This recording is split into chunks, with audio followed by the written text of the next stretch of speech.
Hello good evening ചക്കരേലം. ഇതാരാന്ന് നോക്കി. നമസ്കാരം എല്ലാവർക്കും.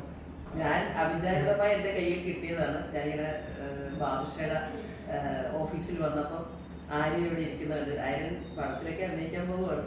അപ്പോൾ ഞാൻ ആര്യനോട് പറഞ്ഞ് എൻ്റെ മഹാലക്ഷ്മികളോട് ഒരു ഹായ് പറയാൻ പറഞ്ഞു. നമസ്കാരം എല്ലാവർക്കും. നിങ്ങളുടെ സ്വന്തം ആര്യ എറണാകുളം AK ആര്യൻ കത്തൂരിയാണ്. അപ്പോൾ ഒരു ബാധുകയുടെ മീറ്റിംഗ് വന്നപ്പോൾ ചേച്ചി കണ്ടു. അപ്പോൾ I hope every is doing good. ഞാൻ ചോദിച്ച് ഇവര് ചോദിച്ച് ഈ ചേച്ചി അറിയാമെന്ന് ചോദിച്ചു. ഞാൻ എൻ്റെ വിചാരം എന്നെ അറിയത്തൊന്നുമില്ല. എനിക്കറിയാം. ഞാൻ ചേച്ചിനെ കുറേ സോഷ്യൽ മീഡിയയിൽ കാണാറുണ്ട്. അപ്പോൾ എനിക്ക് ഭയങ്കര സന്തോഷം തോന്നി. അയ്യോ, അങ്ങനെ ഞാനൊരു കാര്യം ചെയ്യട്ടെ. ബിഗ് ബോസിൽ പോയിട്ട് ഇപ്പൊ ഓരോരുത്തർ എൻ്റെ അടുത്ത് ചോദിക്കാറ് ചേച്ചിക്ക് പോകണമെന്നൊക്കെ എനിക്ക് ചോദിക്കാം. ചേച്ചിക്ക് പോകാൻ വയ്യാന്ന് ചോദിക്കാം. മോൻ അവിടെ പോയിട്ട് തോന്നുന്നത് എന്താണ്? മോൻ അവിടെ ചെന്ന് കഴിഞ്ഞിട്ട് കുറച്ച് ദിവസം ആദ്യം നമുക്ക് നമ്മുടെ എൻ്റെ ഒരു തോന്നല് കുറച്ച് ദിവസം നമ്മൾ നമ്മുടെ ഒരു ക്യാരക്ടറിൽ പോകാൻ പറ്റും. അത് കഴിയുമ്പോൾ എൻ്റെ ഒരു വിശ്വാസമാണ് നമുക്ക് ശ്വാസം മുട്ടുമെന്ന് എനിക്ക് തോന്നുന്നു. ശ്വാസം മുട്ടൂല. പക്ഷേ ഈ പറഞ്ഞ പോലെ നമ്മുടെ റിയൽ ക്യാരക്ടർ എന്താണോ നമുക്ക് അഭിനയിച്ച് നിൽക്കാൻ പറ്റില്ല. നമുക്ക് മാക്സിമം അത്ര സ്പെഷ്യൽ ആക്ടർ ആണെങ്കിൽ 2 വീക്ക് 3 വീക്ക് അത് കഴിഞ്ഞ് നമ്മൾ എന്ത് ചെയ്യും? നമ്മൾ തന്നെ എന്താ അഭിനയിച്ചിട്ട് നമ്മൾ നടക്കും. നമ്മുടെ റിയൽ സ്വഭാവം നമ്മുടെ ഒരു ക്രിക്കറ്റ് മൈൻഡ് ആണെങ്കിൽ അത് തന്നെ വരും. ഗെയിമിൽ നമ്മൾ കുറച്ച് ഹാപ്പി ആയിട്ട് നിൽക്കുന്ന ആളാണെങ്കിൽ അത് തന്നെ വരും. അപ്പൊ എനിക്കങ്ങനെ ഈ കാര്യത്തിൽ പ്രശ്നം ഉണ്ടായിട്ടില്ല. ഞാൻ പൊതുവെ ഈ പറഞ്ഞ എപ്പോഴും ജോലി അടിച്ച് തമാശയൊക്കെ പറഞ്ഞൊരു അങ്ങനത്തെ ആളായിരുന്നു. അപ്പൊ എനിക്കങ്ങനെ അധികം എഫക്ട് ചെയ്തില്ല. എറണാകുളത്ത് വളർന്ന ഒരാൾക്കെന്ന് പറഞ്ഞാൽ എപ്പോഴും തിക്കിലും തിരക്കിലും നല്ല ആൾബഹളം അല്ലെ, അങ്ങനത്തെ ഒരു ഗ്രാമത്തിൽ നിന്ന് വന്ന ഒരാളല്ല. സിറ്റി മുകളിൽ നിന്നും ഇങ്ങനെ ഒരു ഇതിലേക്ക് പോകുമ്പോ രാവിലെ എപ്പോഴും ഫുൾ ടൈം ഒരാളെ ഉണ്ടല്ലോ. അവരെ കാണുമ്പോൾ നമുക്ക് ദേഷ്യം.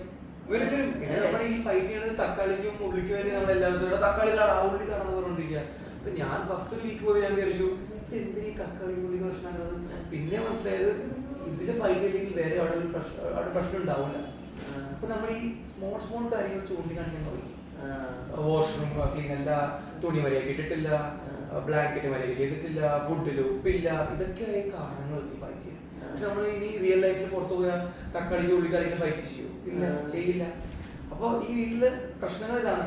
തിരിച്ച് നമുക്ക് ജീവിക്കാൻ കറക്റ്റായി സംസാരിക്കാൻ ആരെങ്കിലും നമ്മൾ നിൽക്കാൻ പറ്റുന്ന വീട്ടില്.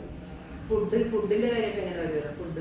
നമ്മളിപ്പോ സാധാ തോന്നുമ്പോഴൊക്കെ ഫുഡ് കഴിച്ചില്ല നമ്മളെ ജീവിക്കാൻ വിശക്കുമ്പോ എല്ലാം കഴിക്കുന്നത്. അതെങ്ങനെയാണ് നിയന്ത്രിക്കാൻ പോലും? ഫുഡ് എന്ന് പറഞ്ഞാൽ ഒരു ദാരിദ്ര്യാവസ്ഥ.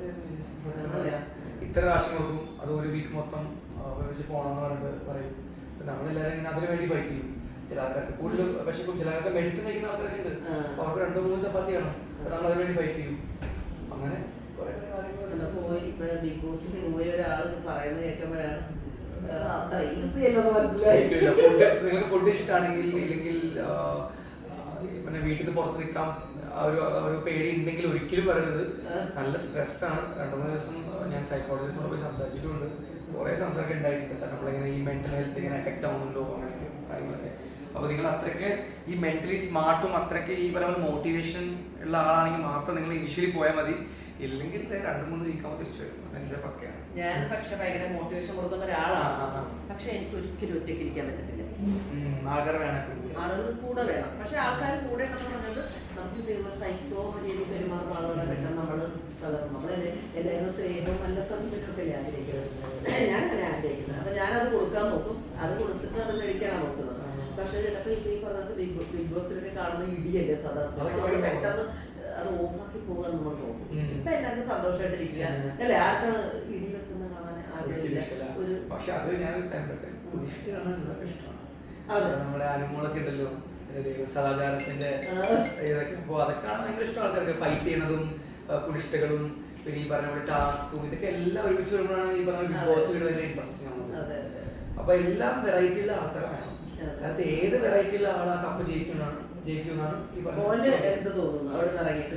എനിക്ക് തോന്നുന്നത് ഈ പറഞ്ഞ പോലെ ജനങ്ങൾക്ക് എങ്ങനെ നമ്മൾ കണക്ട് ചെയ്യാൻ പറ്റും. കോമൺ ആയിട്ട് നമുക്ക് ജീവിക്കണം. അപ്പൊ കോമൺ ആൾക്കാരാണ് വോട്ട് ചെയ്യുന്നത്. ബിഗ് ബോസിന്റെ സീനൊക്കെ കണ്ടിട്ട് കമന്റൊക്കെ നല്ല തെളിയിച്ചിട്ടുണ്ട്. പക്ഷെ കുഴപ്പമില്ല. അതല്ലാതെ ബാക്കി 80% ആൾക്കാർ എന്നോട് ഇങ്ങനെ ഭയങ്കര ഹാപ്പിയാണ്, ലവാണ്. അല്ല, എന്റെ ഇതില് എന്റെ ഫാമിലി കുറച്ച് പേരിൽ കാണുന്നവരുണ്ട്. അപ്പൊ ഞാനിപ്പോ പറഞ്ഞു എന്റെ മഞ്ജു പറഞ്ഞു 1000 വരുന്നുണ്ടെന്ന് പറഞ്ഞല്ലേ. അപ്പൊ ഞാൻ പറഞ്ഞിട്ടുണ്ടെങ്കിൽ ഇത് കാണാമെന്ന് ഓർത്ത്. പക്ഷെ ഇങ്ങനെ കാണാൻ പറ്റുമെന്ന് ഓർത്തില്ലേ, സമയം ഇത്ര ആയതുകൊണ്ട്. അപ്പോൾ എൻ്റെ വീട്ടിലുള്ളവർ എൻ്റെ അമ്മയുടെ മകളൊക്കെ കാണുന്നത്. അപ്പോൾ അവർ ഒക്കെ നല്ലതാണ് മോനോട് ഇഷ്ടമുണ്ട്. അപ്പോൾ എനിക്കും ഇഷ്ടപ്പെട്ട നല്ല പെരുമാറ്റം. പക്ഷെ എനിക്ക് അതിശയം തോന്നുന്നു ഇതിനകത്ത് ഇത്ര സ്ട്രഗിൾ ചെയ്ത് എങ്ങനെ നിന്ന് അത്ര ഈസി അല്ല. ഇപ്പോൾ പറഞ്ഞപ്പോൾ മോനോട് രേണുവിൻ്റെ അടുത്ത് ഇങ്ങനെ വന്നായിരുന്നു. പക്ഷെ രേണുവിനൊക്കെ ഇത് കഴിഞ്ഞിട്ട് കിട്ടിയില്ല. എങ്ങനെ ഭയങ്കര പാടാണ് ആക്ച്വലി. നമ്മളിങ്ങനെ പൊതുവേ ഞാൻ ഇപ്പൊ ഈ പ്രശ്നം 7 മണിയാണല്ലോ. അപ്പൊ ഫുഡും കുറച്ചു, ഡ്രസ്സും തന്നില്ല. നമ്മളെങ്ങനെ മൈൻഡ് ഫ്രസ്ട്രേറ്റ് ആക്കാൻ പറ്റും അത് മാക്സിമം ട്രൈ ചെയ്യും. ഇപ്പൊ രേണുജിക്ക് പഞ്ചസാര ഭയങ്കര ഇഷ്ടമാണ്. പഞ്ചസാര ഇങ്ങനെ തരില്ല.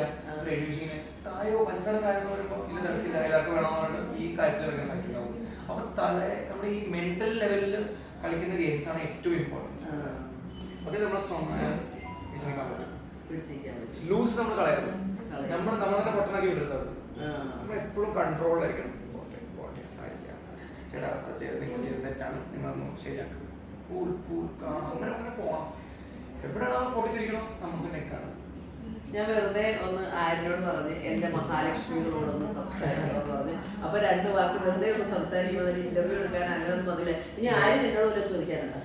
ചോദിക്കാനുള്ളത് എങ്ങനെയുണ്ട് ചേച്ചി സോഷ്യൽ മീഡിയയിലെ കുറെ ആൾക്കാർ ഇങ്ങനെ പോസിറ്റീവ്സും നെഗറ്റീവ്സും പറയുമല്ലോ. നമുക്ക് ഇപ്പൊ ഞാനിപ്പോ എന്റെ ലൈഫ് ഫസ്റ്റ് ടൈം ഞാൻ പുറത്തു വന്നിട്ടുണ്ട് ബിഗ് ബോസ് വയ്ക്കുന്നത്. അപ്പൊ കുറെ ആൾക്കാർ അടിപൊളി പറയുന്നുണ്ട്.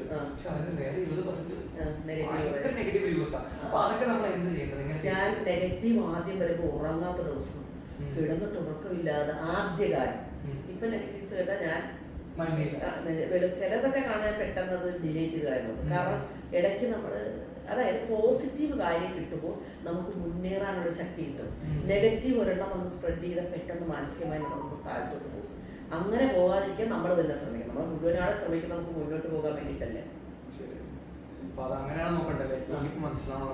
അപ്പൊ നെഗറ്റീവായിട്ട് നോക്കരുത്. നെഗറ്റീവ് നോക്കിയത് ഇപ്പൊ മോൻ ചെറിയ തുടങ്ങുന്നതിന്റെ ലൈഫ് കൂടെ തുടങ്ങൂല്ലേ. ഒരു നെഗറ്റീവ് പറയുന്നവരെ നോക്കരുത്. നമുക്ക് ശരിയെന്ന് പറയുന്നത് ആര് നോ പറഞ്ഞാലും നമ്മുടെ മനസ്സാക്ഷി നമ്മളോട് പറയുന്നത് തന്നെ ചെയ്ത് മുന്നോട്ട് പോകണം. പിന്നെ നമുക്ക് നമ്മുടെ കുടുംബത്തിൽ നിന്നും നമ്മുടെ ജീവിതത്തിൽ നിന്നും കുറെ അനുഭവങ്ങൾ എന്തായാലും കിട്ടിക്കാണുമല്ലോ. അതിൽ തെറ്റും ശരിയും നമുക്ക് തന്നെ അറിയാൻ പറ്റും. അതിനെ ശരി പിടിച്ച് എപ്പോഴും പോവാണ് നമ്മൾ. അതുപോലെ താൽക്കാലികമായി നമുക്ക് ചെയ്യുന്ന ഒരു സന്തോഷം തരുന്ന ഒരു കാര്യം നമുക്കറിയാം. അത് നാളെ നമുക്കൊരു ഭാര്യയായിരിക്കും. അത് നമുക്കറിയാൻ പറ്റും. അറിഞ്ഞോണ്ട് നമ്മൾ ആ താൽക്കാലിക സുഖത്തിന് സന്തോഷത്തിന് വേണ്ടി ചെയ്യരുത്. അത് നാളെ നമ്മളെ കാത്തിരിപ്പുണ്ടായിരിക്കും വലിയൊരു. അതുകൊണ്ട് ഒരിക്കലും അത് ചെയ്യാതിരുന്ന മോനെ സൂപ്പറായിട്ട് ചെയ്ത ലൈഫാണ്. എന്റെ അഭിപ്രായത്തിൽ അടിപൊളിയായിരിക്കും.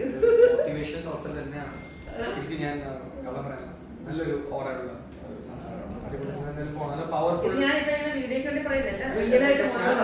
ഞാൻ പൊതുവെ you are very powerful talk. You should go Bigg Boss. പിന്നെ വലിയ വലിയ പ്ലാറ്റ്ഫോംസിൽ പോയിട്ട് നിങ്ങളെ പോർട്രേ യുവർസെൽഫ് അല്ലേ. Okay, thank you. God bless you, Mone. Thank you so much.